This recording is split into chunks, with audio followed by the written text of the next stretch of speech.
What is going on, everybody? It's Jackson, Steven, Andrew, and Chase from Dinger Dudes, and welcome to episode 10. We are going to be talking about some fantasy baseball. We haven't talked about that in a couple episodes, and we're going to be talking about some amazing trade deadline acquisitions, players who didn't get traded, who we thought were going to get traded, such as Luis Robert, such as Garrett Crochet. And how is y'all's week going? Because I haven't talked to y'all in a good bit. No, you know what, Jackson? Yeah, the reason why, for you guys who don't know, the reason why we've had to delay this episode recording is because Chase and I, happened to take a week vacation to Oregon the same weekend that Jackson had a wedding in Boston. But Jackson, shout out to you, man, because you were able to see Jazz Chisholm's Yankee debut. It kind of sucks that you didn't get to see him hit his first home run because I was really hoping Yeah. that you'd be able to capture that on Dinger Dudes. But hey, shout out to Jackson, man. He got some great content posted on the story. It was who doesn't love the Yankees and Red Sox rivalry, especially at Fenway on a Sunday night. So, Jackson, it was really cool that you were able to bring that out into the Dinger Dude world. But my week's been good. Hey, It's a good time to be alive. Jackson, it was so cool that I now have photo proof of a Cardinals fan wearing a Red Sox. Was that a Red Sox shirt? What is that? Chase, I Same guy who went to has a this team Pittsburgh Pirate store and I hat. bought a Jaron Duran t-shirt jersey. Chase, it's not as bad as Jackson walking around campus with a Pittsburgh Pirates hat. Exactly. Literally I an don't. NL Central rival. That's like Chase and I walking around wearing like a Mets hat or something. Like you're never gonna Hey, catch me so doing that. I went to a Yankees game a couple of years ago, and the one thing I didn't do was go to the shop and buy me an Aaron Judge jersey or an Aaron Judge T-shirt or a Yankees hat because I'm Mm. a real fan. I like Wait, to represent my team. wait, Hey, Steven, Jackson. was that the game that you saw the Astros pitching a combined no hitter? I sure did. I Yeah, that forgot was about Christian that. Javier's no hitter that day. Mm. And Jackson, see, I went to a Georgia and LSU SC championship game. I wore my Florida State jersey. It's true. If I'm you're not gonna go dedicated, buy. I just wanted to throw that out there. I just want to throw that out there. if you're dedicated, you're dedicated, man. But hey, why don't we I get want to into some talk fantasy baseball though? I'm excited about this. Hey, I want to talk about some content actually coming up for Instagram, for YouTube. Within the next week before classes start, we have four interviews. That is right, four interviews starting this Thursday, Friday. We have former Oakland Athletics first baseman Derek Barton. This Saturday, we have former MLB pitcher Chichi Gonzalez.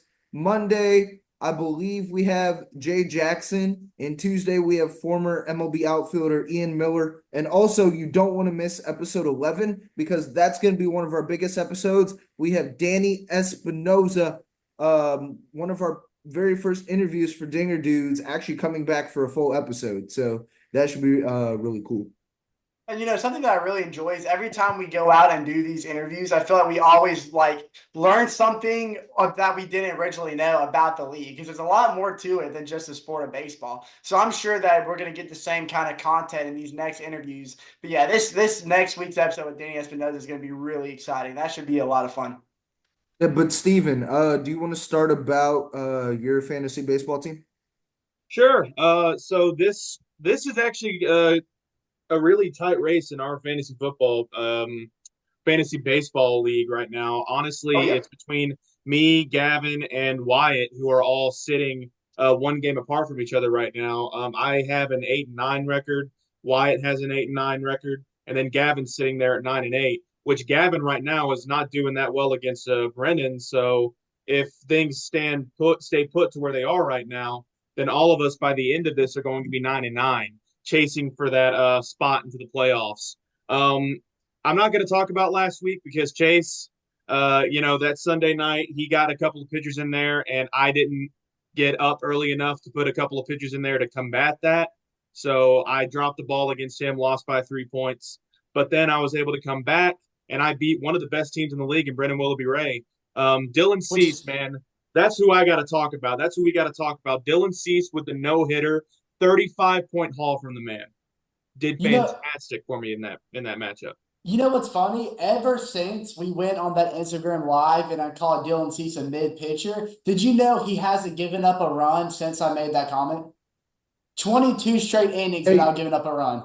Dylan Cease, if you're watching this, please come on an interview, man, so you can talk I, some sense into Chase Jefferson. Yeah, I'm sure he's sitting there hang on. watching right now. I wasn't wrong. And when I made that comment, he was having a really mid-season, but he must have been tuning into our Instagram live and heard me say that because he hasn't given up a run since I made that comment. So That's okay. It's Dylan, gonna happen. Like he's playing the Dodgers tonight, so I expect some runs to be scored off of the guy. Um, but I can shout out to you know what? Here's one guy that has been saving my team this year. I have got to shout out Anthony Santander. He has Oh, been incredible for me for this season. 303 points combined, 31 home runs this season with 73 RBIs. In the last week, he's had 1 point, 3 points, 9 points, 10 points yesterday, 4 points today. He's putting up positive points for me, and he's honestly been one of the guys who's been able to keep my team in the run for the playoffs. and this is something I'm glad you said that, Steven, because this is something that I've noticed about playing fantasy baseball throughout the years. And another reason why I think relief pitching is very pointless, because you have position players like Anthony Santander out there putting up numbers. Like you said, sometimes players like that will reach like the double digits. And that's something that you usually get from a reliever, not even on a day-to-day basis, though. So honestly, I mean, it's beneficial to have one or two relievers on your team because I always do. Like, I've had Kirby Yates sitting there for a couple weeks, and he's actually done really nice for me.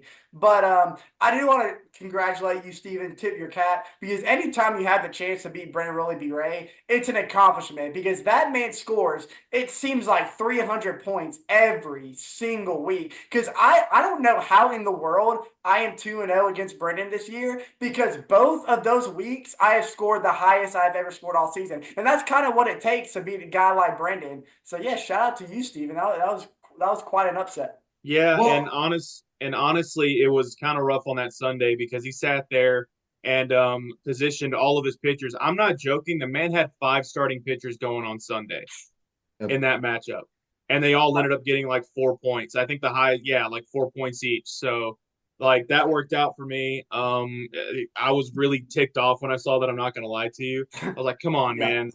Like all of your starting pitchers in Just seems for one unfair, but matchup. Come on, dude. you got it done. You got it done, though. you did. Can I talk And about as the only team who's technically honestly out of the running, can I talk about my fantasy team real quick? Yeah, Jackson, go ahead and get your Well, the your only all right, spoiler so team out of the way. there's been upsides, there's been downsides, and unfortunately I end up well, right now I have a 7-10 record. But there is one player who's been doing really well for my team, and we mentioned this guy the past 3 episodes. He was an all-star snub, Mr. Brent Rooker. Oh yeah. Mr. That ball went a long ways. Andy If y'all sending know the what A's fans home happy. Nah, hold on. if Here, y'all know here it what I'm is. talking about. It was. Oh, hello. Oh, That ball goodness. went a Huh? long way. And that's what's funny to me. Every time she commentates, it's not even talking, it's just like sound effects. It's like, oh my, Oh, It's like a oh soundboard. goodness. It's like You know Long what? ways. You know what's funny? So the guy that commentates with her that sometimes does play-by-play is Chip Carey's son. And he is 10 times better at calling a game the few times that he does it. Yeah. So if I don't know what channel they're on, if they don't see that, I'm sorry. We're not here to talk about her. I'm gonna stop myself. Well, it again, should, it should be Comedy Central. Brent Rooker, in my opinion, is a top 5 AL MVP candidate. Obviously, Sure. he's not going to be. At least he's not. I know he's not going to beat out Aaron Judge, but I'm looking at his season stats right now: a 297 average, 26 homers, 77 RBIs, 7 stolen bases, and 263 fantasy points. Just to let y'all know, his batting average was a 264 before the All-Star break. So shout out Brent Rooker. I'm surprised Brent Rooker didn't get moved this trade deadline, but Brent Rooker having a great season. Speaking Well, of, I was going to say really quick, Chase, and then you can make your point. You talked about how Brent Rooker's batting average has bolstered up since the All-Star break. I just Yeah. want to make it known that my man from the Atlanta Braves, our shortstop, Orlando Arcia, has been balling out since the All-Star break, man. And I'm not talking about you guys, but I have a lot of other friends who are Braves fans, including you, Chase. And they were speaking down on my boy Arcia, man. Long season slumps, that just happens. That's the game of baseball. Yeah. But everybody says, man, your season can your season can change with just one swing of the bat. And that's what we're seeing from Arcia right now. It's not relative to baseball or fantasy baseball. I just want to make that known. Let me a lot of people throw shade at him. Let me defend myself. I was not throwing shade at Arcia. I was just picking up on the pattern that his whole career has been. You look at his numbers in Milwaukee, and you look at last year with Atlanta. You look at his other years in Atlanta. The season he had last year is none other that he's ever had in his career. The rest of the years that he spent in Milwaukee and Atlanta, he was a 250 average guy. So I was not hating on him. I was saying I don't think he's ever going to be the player he was last year, and he's probably going to go back to being a 250 hitter, which he's still below 250. I know he's on an 11-game hitting streak. My point still stands. Hey, but I'm just saying, do things happen when you come to Atlanta, man? You can look at Jesse Chavez' career, man. He is only good when he's in an Atlanta Braves uniform. You could say the same for Eddie Rosario. So I mean, hold on. We gotta admit that Jesse had a bad outing. He did. This last game, did. But it happens to the best relievers, man. Okay, we can talk about that later. I want to talk about the Milwaukee series and how it was just a turnaround and how I'm hyped up for the Braves again. But we'll talk about that in the second half of the show. What I want to bring up is this. I saw a list the other day about some of the top pitchers in fantasy baseball, and number one shocked me, and it's just because of he got called up this year. I'm talking about Paul Skeens. He was number one on the list that I saw. And I wanted to, bring it up to you guys. Do you think that that's deserved? I think it absolutely does, especially when you see the way that his recent production at the mound for sure, and the way that he just limits runs. And another thing that I've noticed that Paul Skeens does very well is that he does great when runners are on scoring position and he eliminates scoring opportunities. And that's something that can really hurt you if you're a fancy pitcher, giving up earned runs. And Paul Skeens always finds a way to avoid and get out of jams. So I think, that definitely boosts his fantasy value. And then, of course, he's a high strikeout guy, and that's always going to bolster up anyone's fantasy roster. Well, can I give him my little statement on Paul Skeens? I mean, sure. You don't have to ask for permission, but sure, son. Go ahead, son.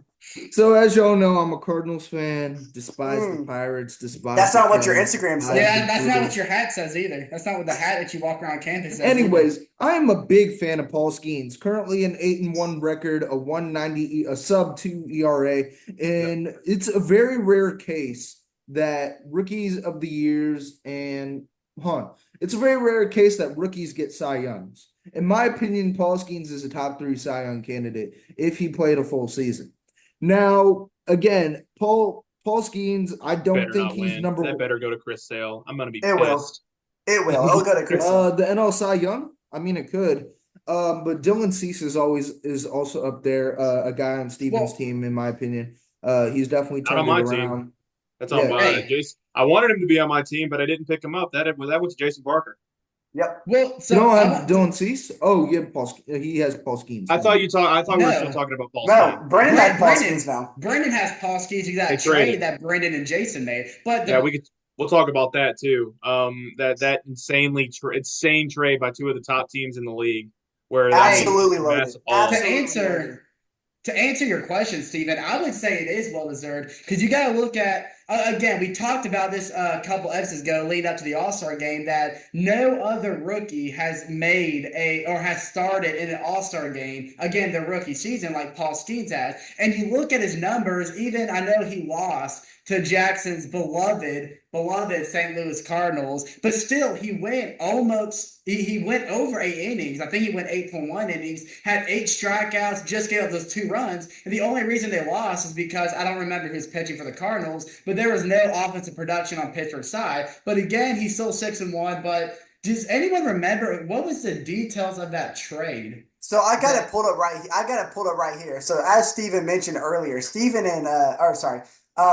Brendan and Jason are 2 of the top teams in fantasy baseball right now. They are the 2 top teams in my opinion. Jason being 1, Brendan being a very close 2. Well, Originally, Jason had sitting in his roster Christian Yelich, who is battling an unfortunate injury right now, Paul Skeens, and Royce Lewis. And Royce Lewis has been raking the ball, especially here in the past month of July and late June. And a trade was made back on Sunday, July 28th, so not just days ago, where Brendan sent over Fernando Tatis, Corey Seager, and Cole Reagans to get Christian Yelich, Paul Skeens, and Royce Lewis. And it only seems right for Brendan to end up with Paul Skeens because he is a big Pirates fan. But at the same time, it's like you don't want to see a fantasy baseball guy who puts up 300 plus points every week get a guy like Paul Skeens and put him in his rotation, because that's gonna make, especially when the fantasy baseball playoffs come around, that's going to make it near impossible for you to get past Brendan. In my opinion, as much as I like Brendan's team, I feel like Jason won that trade, and the only reason I say so is because Cole Ragans is not injury prone. The only healthy player that Brendan received out of that trade is Paul Skeens for right now. But Jason also had, you got to remember Jason's rotation. He had Joe Ryan. He had who else? He had Corbin Chris Burns. Sale. He has Corbin Burns. He has Chris Sale. I mean, he has the top pitchers in the league right now. Both Corbin Burns and Chris Sale he got from And me. not to mention that if also, Yamamoto somehow gets healthy, he has him too. You also have Bailey Ober, who's also done really well. Put up 34 points for Jason on Sunday, the same day that he made that trade. Had 11 strikeouts through 8 innings against the Tigers. Okay. When you look at the details of the trade, I feel like both teams, or both Brendan and Jason, got what they wanted, especially Brendan. The main purpose of Brendan making that trade was to get Paul Skeens to help bolster his star rotation. And I know he also got Royce Lewis, who's been raking the ball, who Wyatt had Royce Lewis. I don't remember Wyatt trading Royce Lewis to Jason, but I don't know how that happened. He dropped Royce Lewis because he got injured for That's right. Well, so you look at Brendan's lineup now: Paul Skeens, Clay Holmes, Nick Pivetta, who I don't know how you pronounce it. What's that? How do you pronounce it? It's Ryan H from the Cardinals. Is it Ryan Helsley? Helsley, that's how you pronounce it. So, and then he's got Clayton Kershaw, who knows the type of player he can turn into the rest of the season.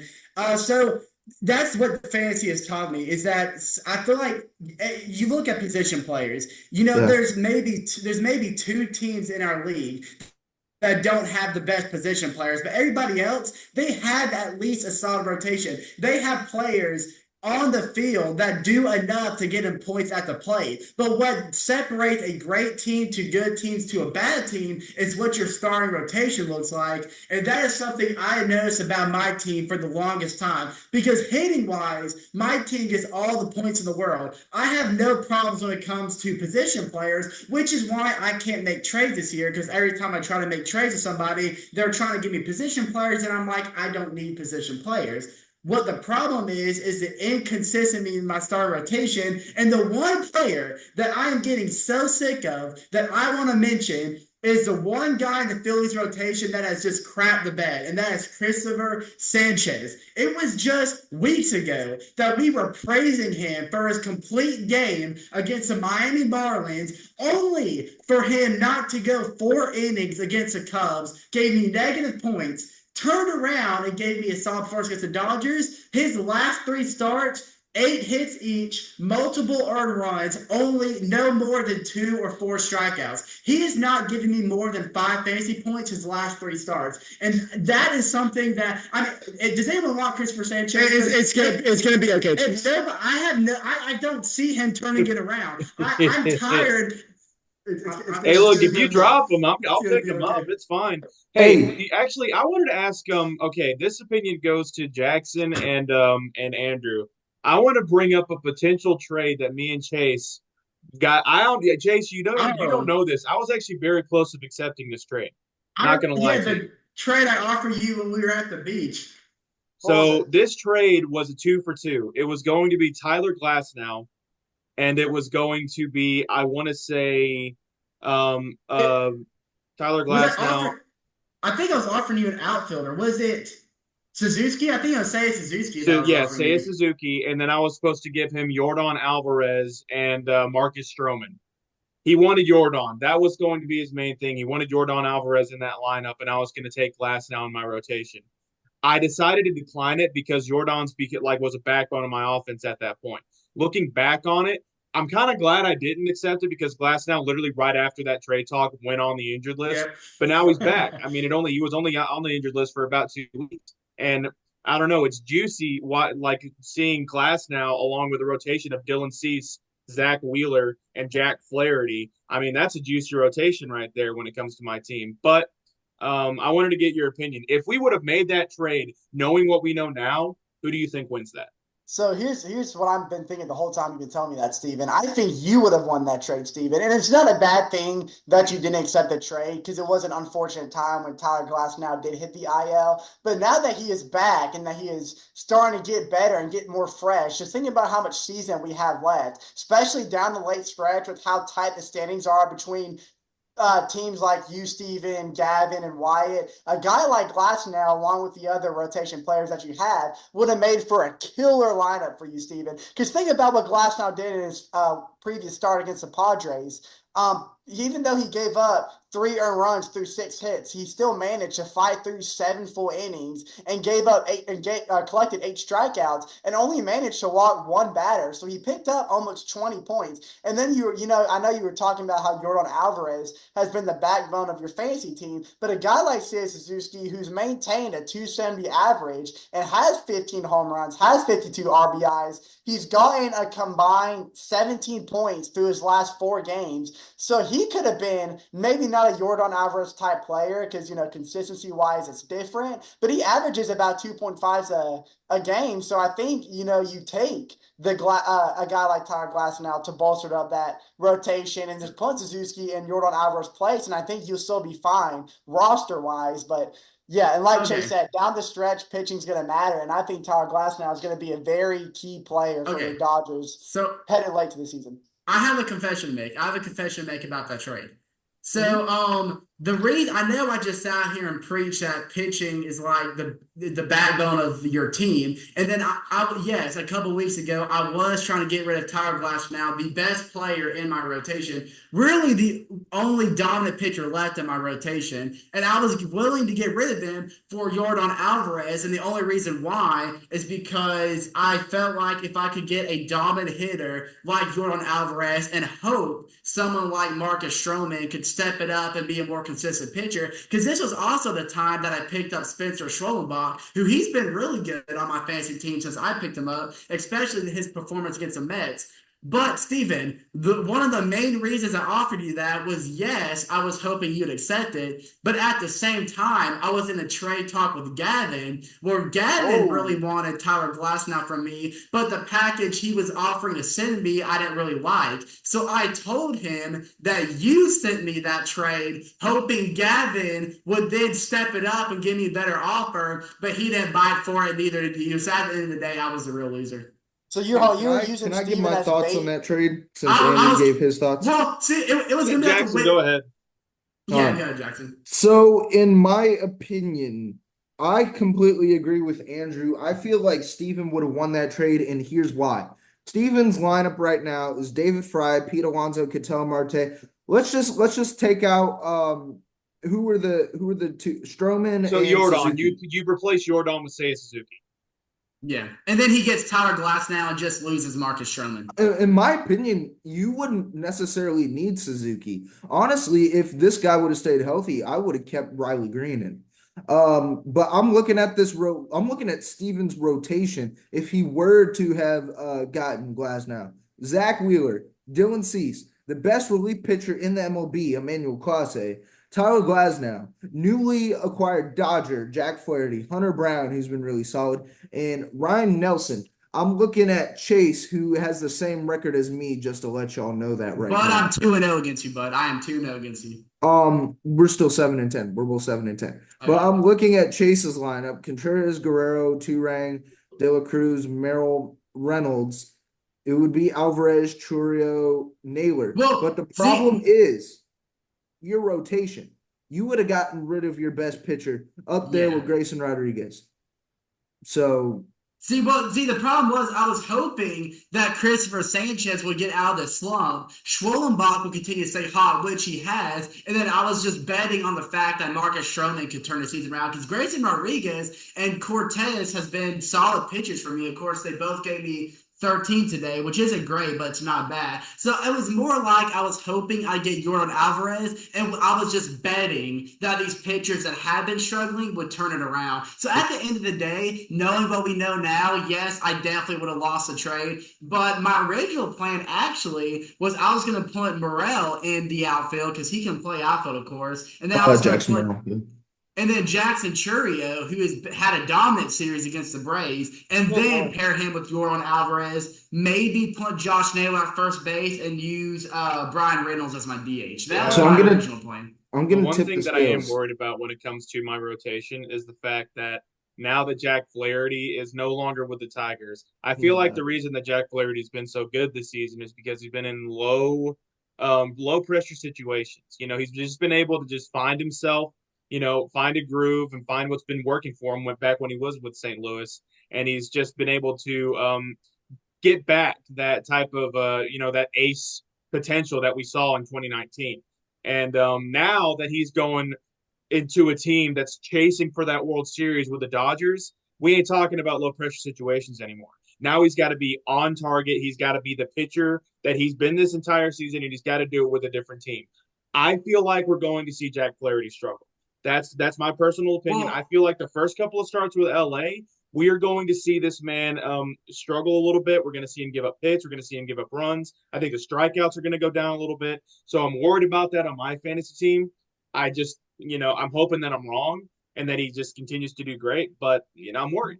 You make a good point because you talk about low pressure situations and you said that he's been able to find himself, which shows because he has won the least amount of walks in the MLB and he's really good at getting hitters to swing and miss. So you're right, Steven. Now that he is going to be put in high pressure situations in the age that he's kind of at, that this isn't really his 2019 self per se. Does more pressure on his back cause him to make more mistakes, allow more free passes, and maybe allow hitters to get more contact on the ball? I mean, Jack Flaherty, if he can remain what he's been this season, then that won't be the case. But yeah, you're right. We'll have to see what he does in a team that now has World Series potential. But it's interesting because ever since 2019 season, he's been a guy that's been on the move. This is the second straight deadline that he's been switched. And people, of course, with St. Louis, and then people remember, I don't know, a lot of people remember, but last year he struggled immensely with the Baltimore Orioles. His ERA got above 6, and then he was completely removed from the Orioles rotation. Didn't even make the roster for the playoffs. Yeah, they thought he was going to be one of the main guys to help them through October, and he didn't even make the roster. Yeah, one of the veteran experiences for Baltimore, but yeah, by the time it got to that point of the year, he was completely removed. And then he goes to a team like the Tigers, and we start to see him bolster it up. His ERA's never been over 4 this year. But then you're right, now he's getting thrown to the NL West, who's got teams like the Diamondbacks and the Padres that are on the Dodgers' back. The Giants are sneaky. Yeah, they only hold a 5.5 point game right now over the Diamondbacks. And of course, Freddie Freeman's been out for a while, which, by the way, thoughts and prayers go out to Freeman's son. I know he's been battling a strange sickness, and that's why Freeman's been absent from the team. So hopefully all that pans out well. But while Freeman's gone, the run production hasn't been there for LA, which means they're going to have to rely more on those starters. And I think you're right. With the Tigers, Flaherty had in the back of his mind that he can go out there, pitch, up to his par and then be okay with his performance. But now he's going to have to outperform what he's been doing this year to make up for the lack of runs the Dodgers are bringing in. And I think you're right. I think you hit it right on the what's the freaking saying? I always butcher the saying. Nail on the head. Yeah, I can't get that saying right, but you said it right. Head on the nail. Yeah, head on the nail. I think Flaherty's going to struggle in LA, Steven. I think you're right. I want to talk about speaking of the Dodgers, you mentioned Freddie Freeman is out again, prayers to him. But you also forgot a guy who was in the running for the NL MVP before he got injured. Mookie Betts. Mookie Betts is going to be a fantastic player when he comes back, dude. We got Mookie. We got Will Smith is picking it up again. When Freeman comes back. Think about that lineup. Just think about that. Okay, first off, their bench is incredible. Dude, listen. Dodgers getting Tommy Edman like back on that bench and just having that guy coming off just in case something happens in that middle Dude, infield he's is a great for that 280 team. hitter. I mean, for God's Well- sake, when Freddie comes back, I mean, it's Freddie, Otani, Mookie, it's Teoscar Hernandez. It's A name that people are forgetting about who's been a reliable hitter for the past couple of years for the Dodgers is Max Muncy, who's supposed to come back late August. And what's stupid to me and puts it all into perspective is six. This is including when Freeman's in the lineup, but 6 of the 9 typical starters for the Dodgers are in a top 5 category in the NL in some statistics. then they loaded up that rotation too. You got Jack Flaherty, and also you get Kopech on top of that. Yeah. The Dodgers had a fantastic trade deadline. We'll talk about it in the second half, but I think that there is a team that has done better than the Dodgers. And in my opinion, I think they won the trade deadline. I agree. Because of how they bolstered up that bullpen. And I feel like they won the trade deadline this year. Me and you might be on the same page. I'm not gonna say who it is. Second half. And I feel like me and you are on the same page about that because there's a lot of trade deadline acquisitions that I really like, such as what the Marlins did, but I want to get in. I'll get into that in the second half. But we're a fantasy pickup that I really like that I was able to get. What's his name? Giancarlo Stanton. Giancarlo Stanton did really well today. In my opinion, he had a little bit of a slump. Yes, he was on the IL. As Daniel Karp said, who's a Yankees fan, he decided to say it's a holiday when Giancarlo Stanton is on the IL. But the past 3 games, 3 points, 1.2 point, and I also liked how the Cardinals picked up Tommy Pham. Yeah. Tommy Pham. But I do want to say, since we are kind of winding down, I do want to recap the very annoying matchup that I had last week against the best team in the league, Jason Barker. I faced him earlier in the season, and he beat me by 14 points. We both scored 300 plus. It was an insane matchup.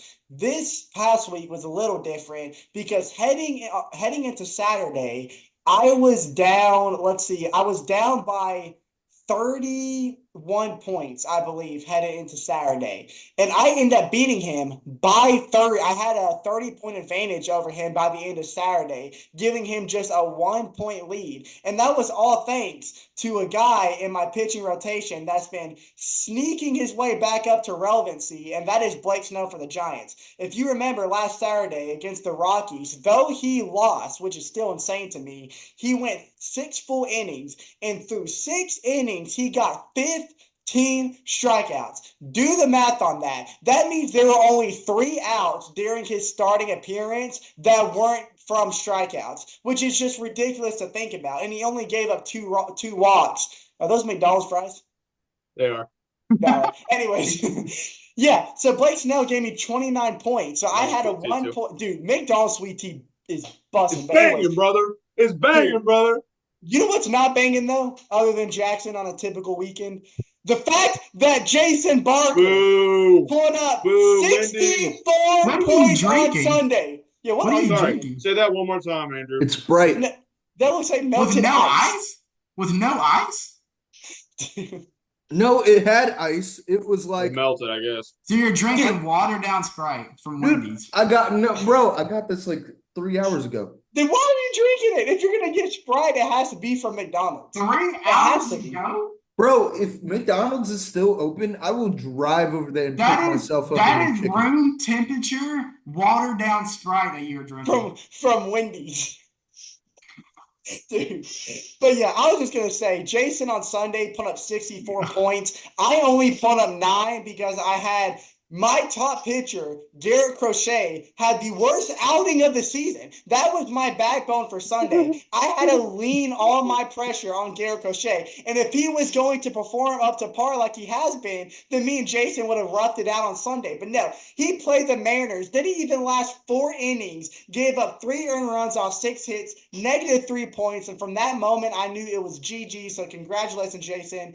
You got both of my cheeks again. You turned him red. You spanked him till they bled. Hey, I I don't want to speak early, but do you want to say congratulations to me too No, for how I don't. our matchup is gone? Because I am doing Steven and Jackson a favor and Gavin a favor right now, dominating Edge right now, and I had the performance of the week on Monday. Vladimir Guerrero on Monday had a doubleheader. Hey, this is a guy in my utility spot that gave me 25 points in one day. He went 7 for 10, 2 home runs, 5 RBIs, 4 runs in that doubleheader span. So I heard that. There is no projectile. There is nothing that I can do when it comes to catching up to Andrew. Me and him actually split our matchups this season. What sucks is that my luck when it comes to the rest of the schedule this year. I think I play Jackson one more time. I play Brennan again when I just played him this past week, and then I also played Jason Barker again. So I'm kind of worried about that, brother. That's going to be rough, especially these last 4 weeks. Dude, me too. In my last 4 weeks, I got Brendan, Christian, easy dub, Jackson, easy dub. What? I deserved it. I deserved it. But then I had to end the season against Jason. So I had to play, same with you, Steve. And I had to play both Brendan and Jason one last time, which luckily for me in the east side of our bracket, I'm 12-5. I have a nice 3-game lead ahead of the second place Gavin Ellis. So it's not like I'm in dire need to win out. You know what? Things can get sketchy. I will give this person credit because he has actually turned it around. And guess what? Jackson, how many wins do you have? 7. He won't catch up with you, but he's turned it around, and his team has actually picked it up. Like of these last couple of weeks, Christian's team's nothing to sniff at right now. No, they're on a hot streak. He beat Wyatt. They're on a hot streak right now. Gunnar Henderson, Bobby Witt Jr. He's got some guys that can put up points. Singer had a good performance today at 15 points. I know because I'm playing him this week. I'm sitting there like, oh my God, all of a sudden all of his guys are just going off. And I think I'm only beating him by 2 points, 3 points right now. I don't have my phone on me, but it's not something that easy dub. I don't know, man. Christian's team's not going to be something that you can just mull over. He's playing spoiler right now. He's playing spoiler. That's what I'm trying to do because I have a chance of catching up to Brendan, but it's not going to happen. So I'm just a spoiler team at this point. Again, I'm excited for the rest of the fantasy season. But with that, let's get into trade deadline talks. Welcome back, everybody, to episode 10. With the trade deadline being over, we want to talk about our favorite trade deadline acquisitions. Who do we think won? Who do we think lost? Was too much given up? Was too little received? But I want to talk about my team, or the team that won the trade deadline, in my opinion, the Baltimore Orioles. And the reason why, the only trade I believe that they lost was the one they made with the Miami Marlins. Shout out Jackson Schrader. I'm a big fan of Connor Norby. He has 16 homers, 40-something RBIs in the AAA right now.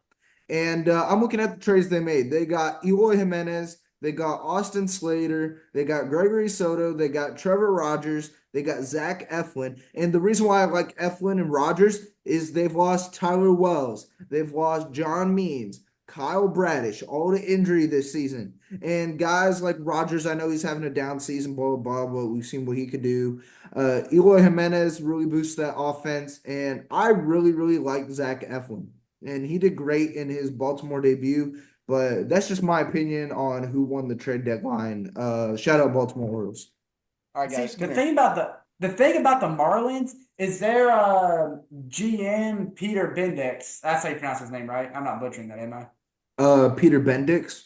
Yeah, okay. I was making sure I said that right. Yeah. So he is a mastermind. So we already knew the Marlins were going to be huge sellers at the deadline, and honestly, a lot more sold than I thought was necessary. But we knew the Marlins, their main focus was prospects, and they got rid of Tanner Scott. They got rid of Jazz Chisholm, and they all in return was players that's going to be a big part of this team in the future. So Pete Bendix, when he took over, this wasn't the team he wanted. This I know there was questions if he was going to build around Jazz Chisholm, which obviously he didn't. But what he did was he got rid of the team that he came into, and he got players that he wanted, players that he's going to use in the future. His team. He went out and got his team. We don't know how long this might take for the Marlins, but later down the road, when the Marlins are one of the top teams in the National League, we're going to look back on what they did this trade deadline with all the prospects they got, especially from the Padres. Well, if you ask me, I know the Padres got what they wanted in Tanner Scott, but if you ask me, I think the Marlins fleeced the Padres, like majorly. Only reason, so the Marlins, in my opinion, they got rid of their two best players. Don't forget, they also got rid of Brian De La Cruz and yeah, you said Tanner Scott, and they also got rid of Josh Bell as well. But they needed to. They literally now have after all of those prospects, they're going to have a top 10, top 5 farm system in baseball. It's top 3. It's top 3 in my opinion. It's so good. They know how to develop pitchers. We've seen that rotation come through the systems before. I feel like the Marlins did what they needed to do. They're obviously not playing for a championship this year. So they're going to rebolster. They're going to get – I mean, for crying out loud, I'm going to talk about it later, but the Padres gave them a lot of their top prospects just for the closer, just for a closer. And the Marlins just got all of this in return, and all of a sudden, within 3, 4, 5 years, we're going to see return for all the trades that they made. We're going to see these players come up through the system, and the Marlins are you're going to look back and go, that was a smart choice for them. So they're going to be dangerous. The past GM, sorry, I was just gonna say something quick. The past GM Kim, she was supposed to come in and do big things, but she departed a lot earlier than we thought. So then Big Days comes in and he has huge shoes to fill, and what he knew that he couldn't work with what he had. So I was actually talking to Schrader about this a couple of days ago, where he was telling me that he needs his team. Well, Schrader, if you're listening, I think Bendix got out and got his team. Well, and here's the thing. Here's why I have so much respect for Bendix, because you're exactly right, Chase. He came in there and had a vision before he even signed the contract. He knew exactly what he wanted to do, and sometimes that just means pressing the reset button. You've got stars on your team, but you can look at them 2 different ways. You can look at them to be a franchise player, which Jazz very well could have been, but the team around him wasn't the supporting cast that he needed. So instead of looking at him through the eyes of a franchise tag, Bendix looked at Jazz Chisholm in terms of what can I get for him to pursue my vision. And he played the deadline very, very smart. And I think teams need to take note, because an important factor when the trade deadline comes around is not necessarily who you can get the biggest acquisition from, but you got to look for the teams that are willing to go after your guys and have players you need in return. And they looked at just give me a minute, Jackson.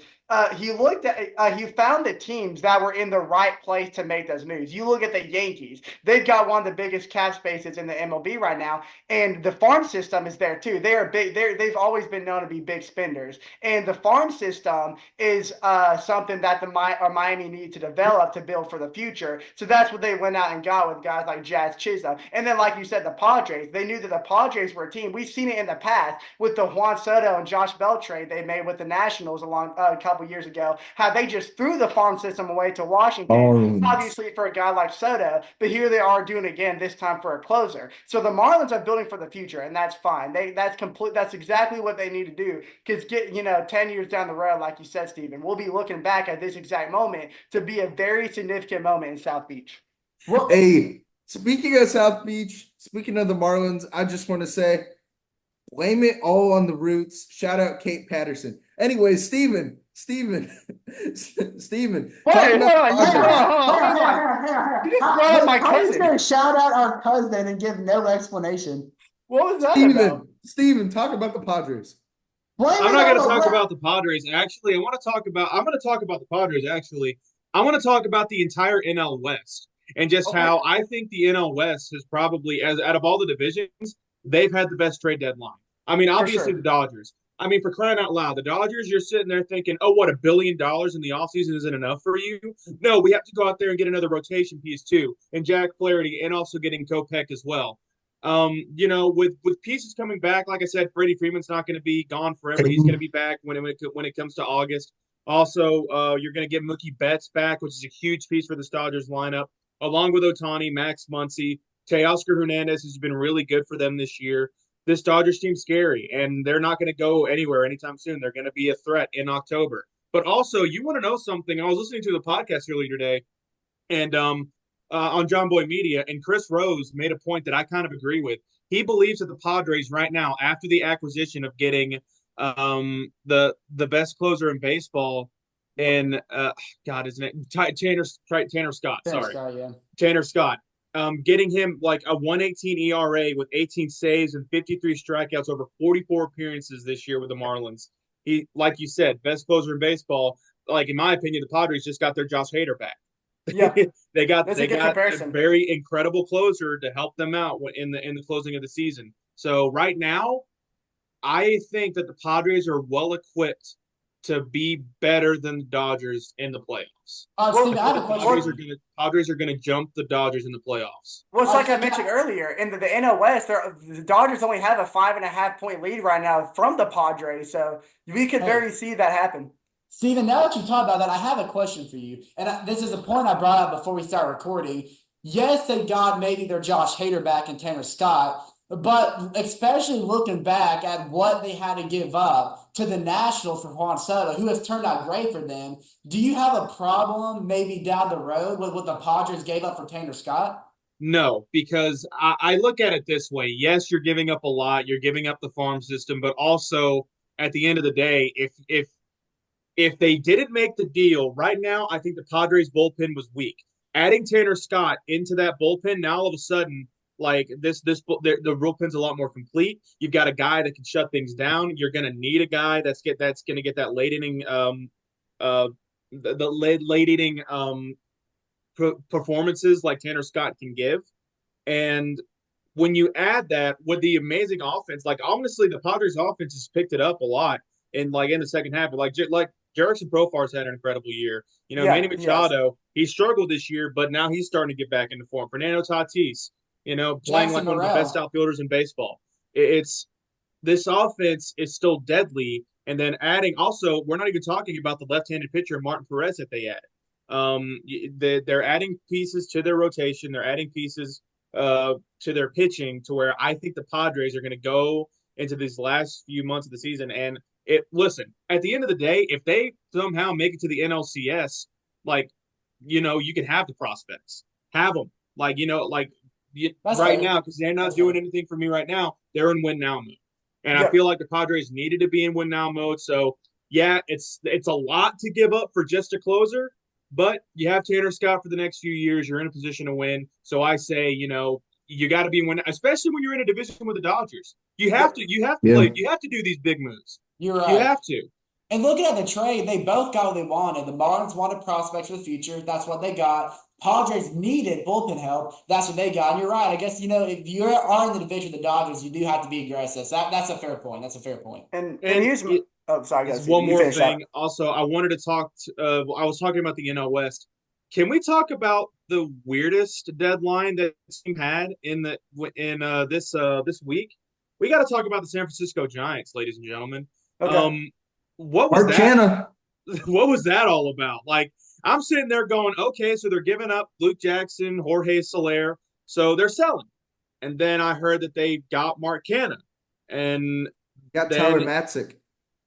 And then they got Eric Silva, they sent Eric Silva to the Tigers. So very weird. I was very confused what the Giants' mindset was in this deadline. I heard that the reason that they gave up the players that they did is because they wanted to get under the tax threshold. Yeah. But they're also still wanting to be in a win now mode. Like they're still wanting to compete, but they needed to get under a certain tax threshold. So they were just in kind of like a battle spot between selling and giving. Well, it was weird.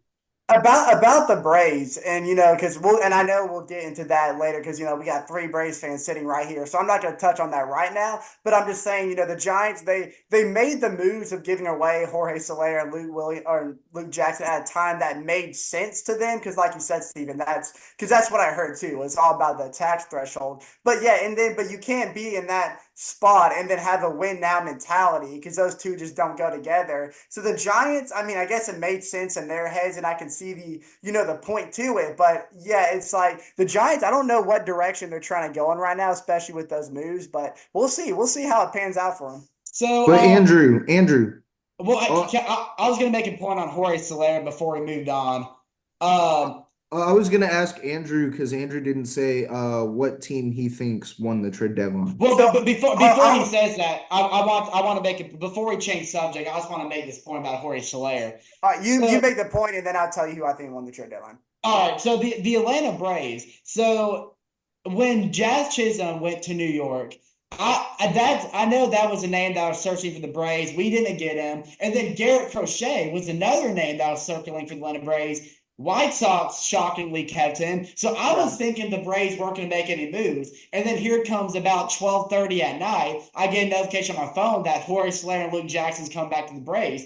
I like it, but I'm confused. And I was watching the Braves game today, and Brandon Gaudin had Alex Anthopoulos in the booth, and he was kind of asking him to explain this move, Jorge Soler, and he made a good point. He goes, we got A. Rosario, we got Jorge Soler, we got Luke Jackson. I know it looks like we're trying to rebuild the 2021 team, but that's not the case. He says, we lost the chance of Jazz Chisholm, which he admitted, was who the Braves are really pushing for. He goes, but then when it comes late in the deadline, you have to be prepared to make quick moves. And they saw an offer available for Jorge Soler and Luke Jackson. And I know Jorge Soler played DH for the Giants, but he is an overall very underrated outfield. And it doesn't hurt to have an extra outfielder that we can switch out with Duvall, with if we want to give Kelly a break, especially Rosario at his age, definitely give him a break. But then When Harris comes back. Which I don't know what's all going on with Michael Harris. That is a weird situation in itself. And we also know that Jorge Soler is a very great hitter, especially with his power. And we saw that the first time around when we got him with the Royals. We saw that when he was healthy with the Marlins. And we even saw flashes of that this year with the Giants. So if he can come back and be that same powerful hitter that he was in 2021, the Braves have just got another dominant outfielding piece, including Luke Jackson, who I wasn't a fan of at 21, but he can be a solid bullpen piece. As long as it's not up to October, I'm okay with Luke Jackson. Right. But I'll give my input on the Braves towards the end of the segment. But I do want to go ahead and tell you guys to look in my eyes.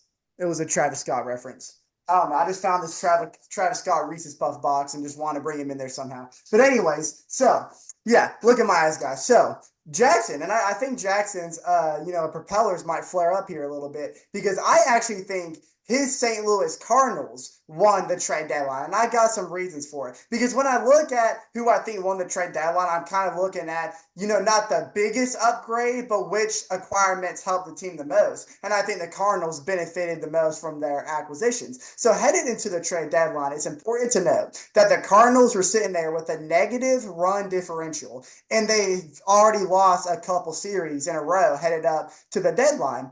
And, of course, with them hanging out in the NL wildcard chase, they had three major holes that need to be filled. They were short a starting pitcher. They needed to bolster up that bullpen because, my gosh, that bullpen is tired out.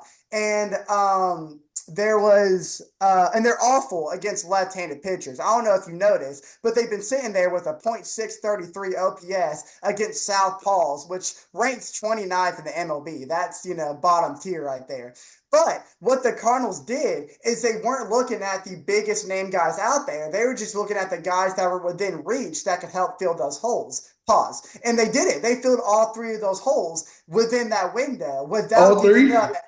Yeah, all three, Jackson, without giving up anything that they'll be missing. No lube. Yeah, sure. But yes, they don't use that. Wrong. What happened to me?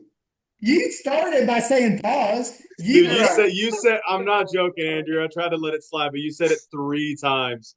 You said it Well, it's safe for a 4 times. Continue. You can't find all 3 holes, Steven. And they did it without giving up anything that they'd be missing this year or in the future. They got Eric Fetty, who they got him in a 3-team deal with Dodgers and White Sox. And he was one of the top 3 pitchers that were still available at the deadline.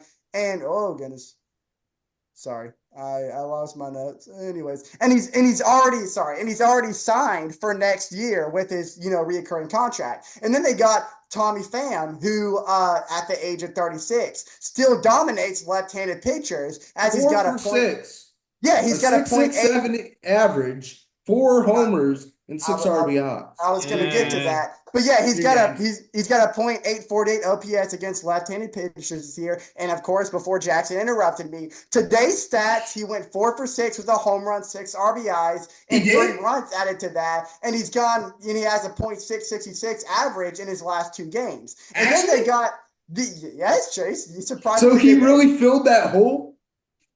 He filled it good, Jackson, to the brim. I'm talking about till that thing was overflowing. And then they got a very underrated acquired and Sean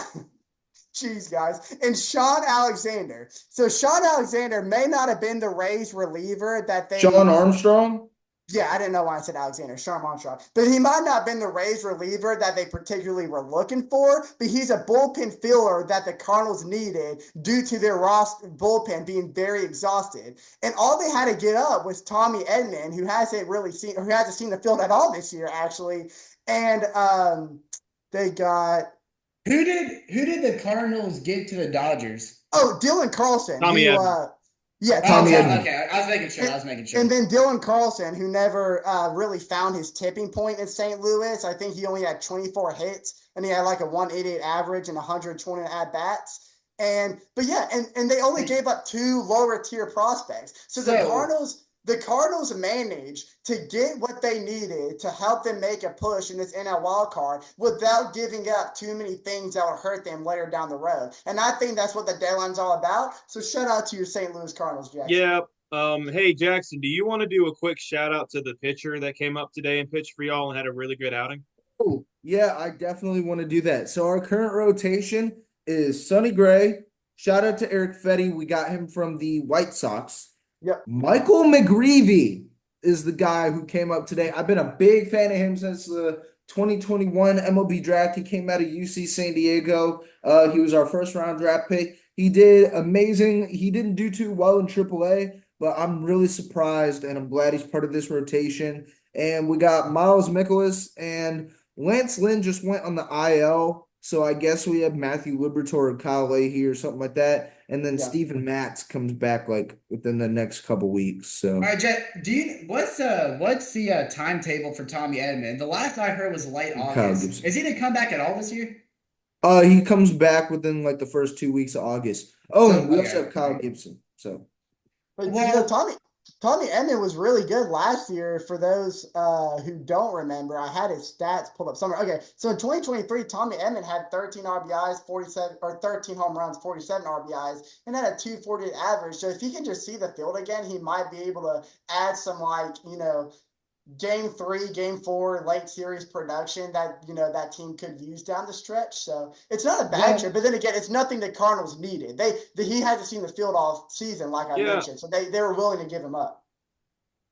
All right. Well, now it's time to talk about the trade that matters, and we talked about it earlier in the deadline or earlier in the podcast. Jorge Soler and Luke Jackson are back with this Atlanta Braves team, and I'll be honest with you, Chase. I was kind of like you. When I looked at that notification, I was like, I didn't have excitement. I didn't sit there and was like, I didn't throw my phone. I wasn't angry. I was just, huh? Out of all, really? That's what we did? We just went ahead and got Soler. I mean, I said that as a joke.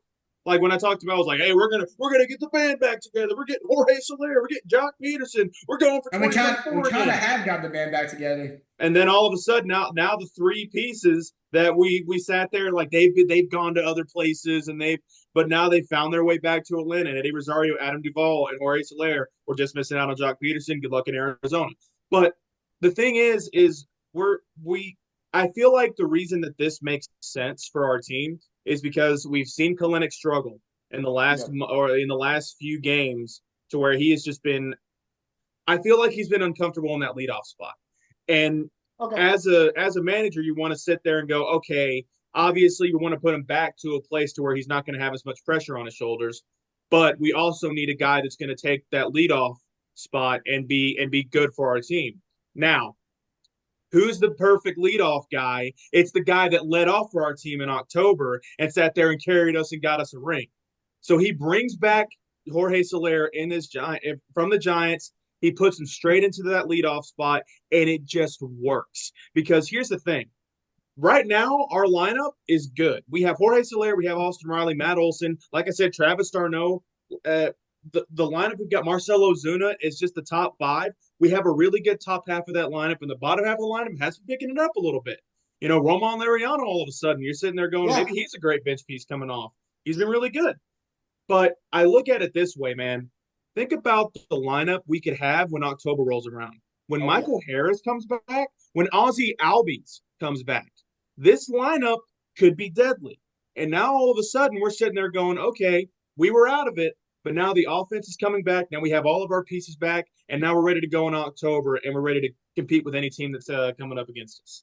And another player I want to point out, I was going to say another player I want to point out is Matt Olson, who, yes, he's been a strikeout machine this year, but he's getting a lot more consistent with the home runs. He has, 4 home runs the past 2 weeks now? So, I mean, he's starting to get that power back. And, of course, Andrew was talking about Arcia earlier. He's on an 11-game hitting streak. Travis d'Arnaud is on a 9-game hitting streak. Laureano's turning into a nice piece. And I like what you said about Kelenic. Yes, it looked like he was getting a little uncomfortable in that top spot, but something that was mentioned when Kelenic was originally moved to the leadoff spot is that Kelenic is a type of player that kind of needs to be moved around. We saw that Kelenic was struggling at the plate his first couple months with the Braves. We moved into that leadoff spot, and then all of a sudden, he turned into the Kelenic we were hoping that we would get when we first got from Seattle. And then now, like he said, he's starting to look a little uncomfortable. But now, because that top half of the lineup has been pretty good, we can add him like we did today to the 8th spot to help bolster that bottom part of the lineup, and then it gets even deadlier. Hey. Hold on, I just want to say this because Chase interrupted me. But anyways, yeah. So and here's the thing, and y'all both said it right. The move at first seemed a little confusing. It seemed like we were just trying to take a nostalgia trip more than anything. But it makes sense now that it's kind of all settled in, because this is what people tend to forget about Jorge Soler. He was a 2023 All-Star with the Miami Marlins last year. It's not like this is a guy that only had his run with the Braves. Like, he's legitimately good. He can be an impact bat for us at the plate. And he was kind of on and off with the Giants, only being a designated hitter. But like he hit 48 homers with the Royals.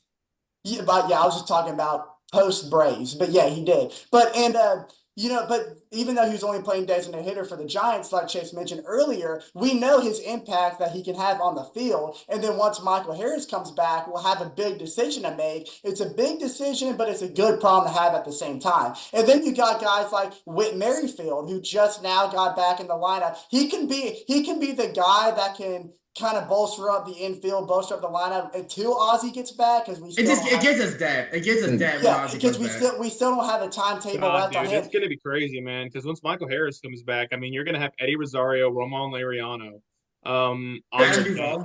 But just look, and Duvall. Hold on. Absolutely.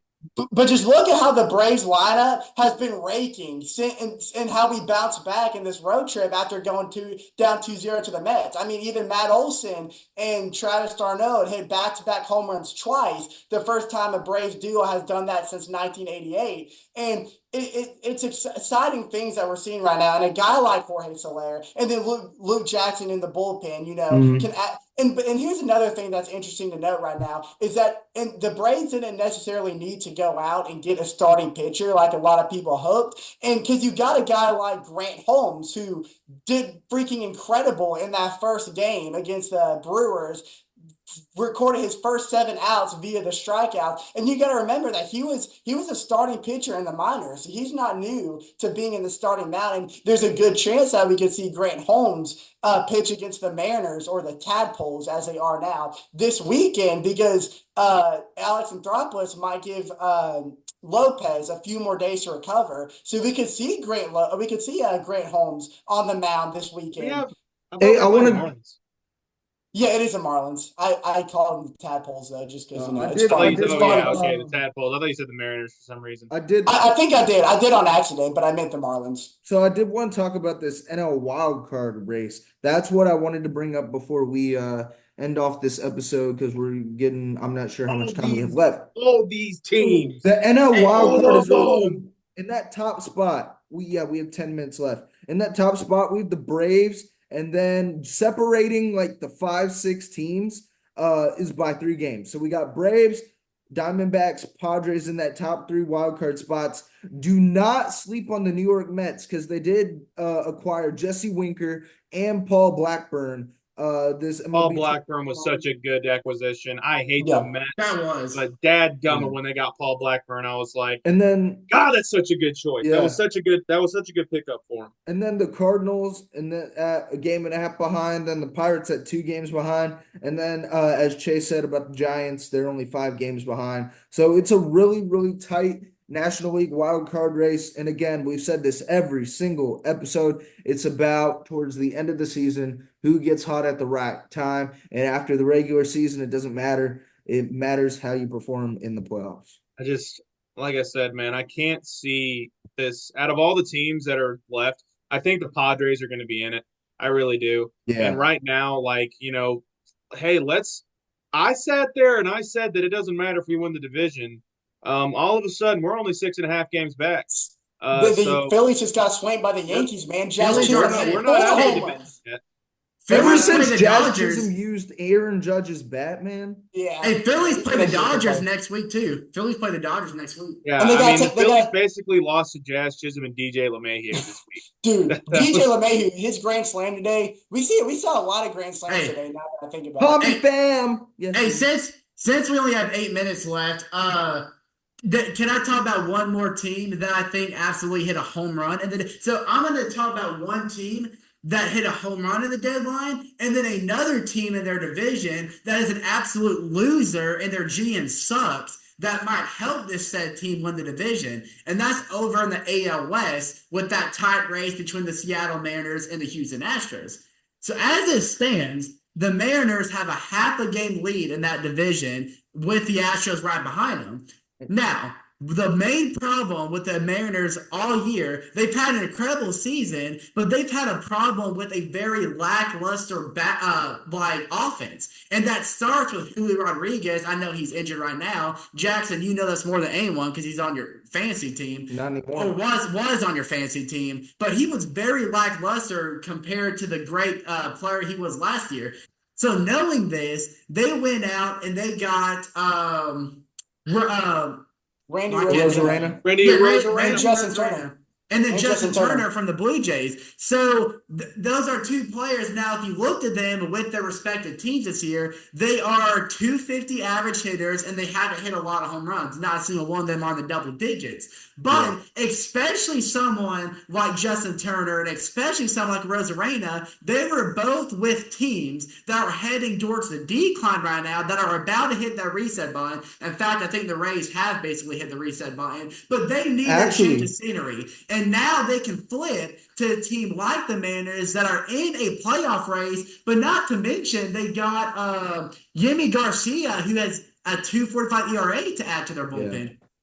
Also, I did want to. that was really weird how out of all the teams that Isaac Paredes could have ended up on, it was the Cubs. Yeah. Yeah. Oh, and the Rays got Christopher Strange. Morel, but I did want to talk about the Rays. The Rays have actually turned it around. They are now 3 games above 500 and That was my team. That was my They- second half miracle Look, team. Yeah. look at who they gave I- up. Look at They're who going to they be gave out of the up. playoffs this year. They're way Yeah. too far behind. Yeah. There's no way they can catch up.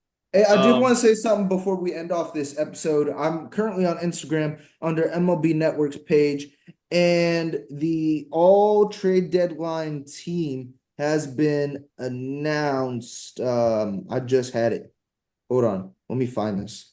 But Chase, real Um, quick before he says that, what was the issue with the Astros?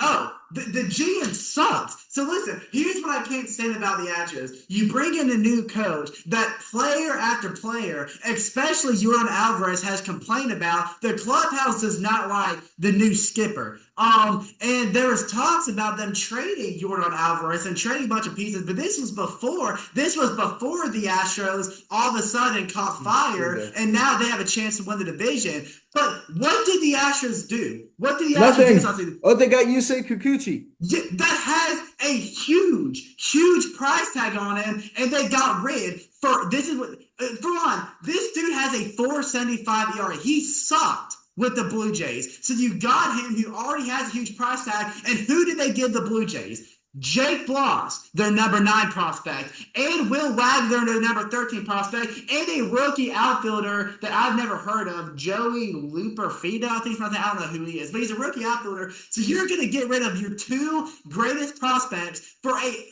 trash bullpen player that is worth a lot of money. But I'm looking at this all trade deadline team. This was released 6 hours ago before we end off this episode. So at catcher, Danny Jansen from Blue Jays to Red Sox. First base, Justin Turner, Blue Jays to Mariners. Second base, no surprise there, Jazz Chisholm, Marlins to Yankees. Third base, Isaac Paredes from Rays to Cubs. Shortstop, Tommy Edman, Cardinals to Dodgers. Again, 280 hitter, Gold Glover. Jesse Winker, Nationals to Mets. Center fielder, Lane Thomas, Nationals. Yes, I forgot about Lane Thomas. That was huge. Yeah, Randy Arozarena, Rays to Mariners. DH, Jorge Soler, Giants to Braves. And then the starting rotation, Flaherty, Tigers to Dodgers. Fetty, White Sox to Cardinals. Eflin, Rays to Orioles. Alex Cobb, Giants to Guardians. And Yusei Kikuchi, Blue Jays to Astros. And I do want to say this. I did not like that move. I was just reminded when you said Jorge Soler. Another thing that made more sense to me is I totally forget, people don't know, but Jorge Soler right now leads the MLB on base percentage when leading off an inning. And like Steven said, you give Jorge Soler that leadoff spot now and pull Kelly at the 8th spot like we did today. Not only does it take the pressure off Kelly, but it also boosts the bottom part of our lineup that has tended to struggle from time to time, but they are getting better. So I really do like that side of the story there.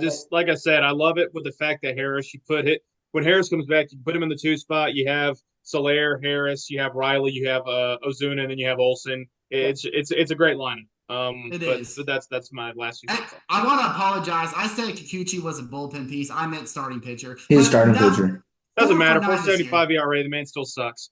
But before, I know we only have 2 minutes left, but I'm just going to take 30 seconds to say this real quick, Chase. Going back to your Mariners team, because I did like you pretty much took all my bullet points, which is fine, because I'm glad somebody spoke up about it. But the Mariners are about a month plus removed from their 10-game lead in the AL West that they had a month ago. And the lead seemed to evaporate from them so quick. So it kind of feels like that they're worse than the Mariners actually are. But these 2 pickups are going to help the Mariners tremendously, especially with the Rangers creeping up behind them and the Astros, because this is still a team that is searching for their first division title since Brett Boone and Ichiro Suzuki's 2001 Mariners team. And I think we could see it happen this year. And these were the 2 pieces that they needed to give them that extra boost. So I really did like this. All right. Gotta wrap Let's up do this. it. That's all I had to say. But also remember, DeGrom is coming back within the next week or 2. Oh, who cares? That's gonna be He's not DeGrom That's anymore. gonna be weird. Yeah, we'll see. But thank y'all so much for tuning in, watching, if you're listening on Spotify or YouTube, to episode 10 of Dinger Dudes. Remember, episode 11 this Sunday, we have Danny Espinosa coming back on. Danny, thank you so much for your time. So stay tuned for y'all for that. We have 4 interviews coming up again. Ian Miller, Jay Jackson, Derek Barton, and Chichi Gonzalez that y'all do not want to miss. Make sure to follow the Instagram. We're so close to 500 followers. And make sure to subscribe to the YouTube. We're almost to 150 there. So for Chase. Jackson, you look like you're live from the pearly gates right now. What is wrong with your background? That's literally what I said when we first joined. I'm not even. We're so close. So close. We're on the. We'll gritty if we get 150. For Chase. Yes. Andrew. Steven. and me. We will see y'all next time. Peace out, y'all.